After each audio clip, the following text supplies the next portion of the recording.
Hello दोस्तों, कैसे हैं आप लोग। देखो, अगर आप लोगों का भी असिस्टेंट प्रोफेसर बनने का एक सपना है तो हम मिल कर के पूरा कर सकते हैं। असिस्टेंट प्रोफेसर की अगर वैकेंसी निकली है तो उनके बाद आप लोगों को क्या करना है, एक एक पॉइंट मैंने यहाँ ऐड किया है और देख सकते हैं अच्छी तरीके से। ठीक है, और ध्यान से पढ़ना इन एक एक पॉइंट को। जैसे कि सबसे पहला पॉइंट है, विज्ञापन पढ़ें और पात्रता जांचें। सबसे पहले हमें पता लगाना पड़ेगा कि कहाँ और किस तरीके से विज्ञापन निकल रहा है असिस्टेंट प्रोफेसर के लिए। क्या हमारे लिए है, क्या हम उसके पात्र हैं, क्या हम उसमें भर भर सकते हैं, क्या हम एलिजिबल हैं, और किस जगह है और कैसे हम भर सकते हैं, वो सारा आपको पता लगाना पड़ेगा पहले। और इसके लिए आप लोगों को ऑलवेज अपडेट रहना पड़ेगा, ऑलवेज ऑनलाइन रहना पड़ेगा, ऑलवेज कुछ जिन सब्जेक्ट में आप प्रोफेसर बनना चाहते हैं उनके बारे में और उनसे संबंधित जो कॉलेजेज हैं जिनमें वो सब्जेक्ट है उनको आप लोगों को पहले ही देख लेना होगा। अब है यूजीसी नेट या सेट की अनिवार्यता। देखो, सबसे पहले आपको एमए करने के बाद यूजीसी नेट या सेट करना ही होगा और उसके बाद ही आप पात्र हैं उसके। ठीक है, असिस्टेंट प्रोफेसर के लिए भरने के अप्लाई करने के। आवेदन फॉर्म भरें। जहाँ भी आवेदन हो, जहाँ भी आपको पता है कि आपने नेट कर लिया है, आप वैकेंसी हमें दिख गई है, तो वहाँ फिर आप लोग सीधा वैकेंसी के लिए भर दो। वहाँ देख लो कि अपने सब्जेक्ट में वैकेंसी है कि नहीं है। और उसके बाद मांगे गए डॉक्यूमेंट जैसे कि 10th है, 12th की मार्कशीट, यूजी की और पीजी की, एंड कोई और चीज़ जैसे नेट जेआरएफ पीएचडी वगैरह अगर मांगी है या नहीं, ये सारी चीज़ें आप एक बार करेक्ट करके देख करके और भर सकते हैं। और आवेदन शुल्क जितना भी है वो भर देना है। तो ये हो गया नंबर 2 का। तीसरा है स्क्रूटनी और शॉर्ट लिस्टिंग। तीसरा, आप लोगों के जो फॉर्म जमा हो जाएंगे उसके बाद में वो लोग जो कॉलेज या किसी यूनिवर्सिटी वाले होंगे, जो स्टाफ उनका बैठेगा, वो लोग शॉर्ट लिस्ट करेंगे। वो लोग छांटेंगे किस किस को हमें इंटरव्यू के लिए बुलाना है या परीक्षा के लिए बुलाना है, किस किस तरीके से कौन पर लागू होगी, वो लोग शॉर्ट करेंगे। और वही उसी के बाद हमें पता चलेगा कि क्या हम एलिजिबल थे उसके लिए जिससे कि बुलाया है, या हम परीक्षा देने लायक हैं या योग्य थे या नहीं थे।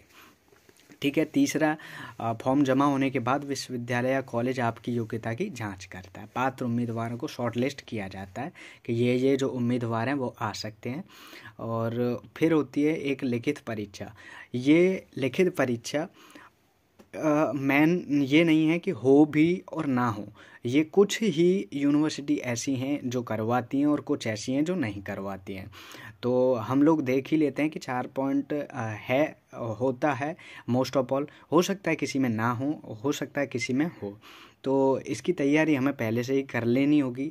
हमें अपने ही सब्जेक्ट की थोड़ी बहुत नॉलेज होनी चाहिए।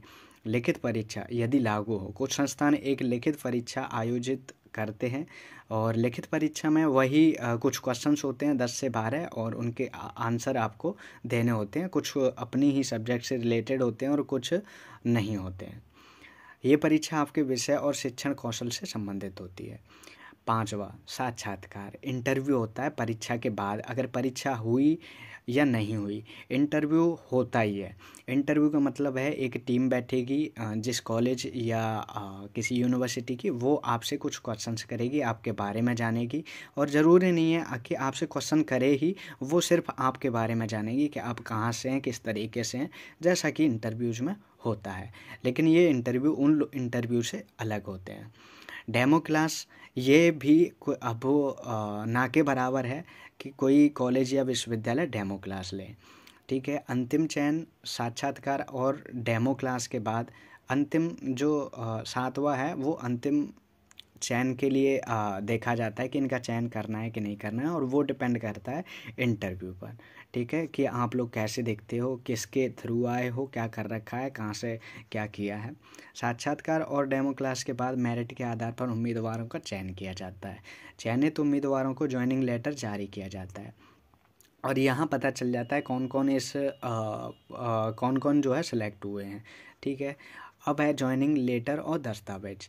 ज्वाइनिंग के समय सभी मूल दस्तावेज हमें ओरिजिनल जो हमारे सर्टिफिकेट हैं, डॉक्यूमेंट हैं, वो हमें इकट्ठे करने होते हैं।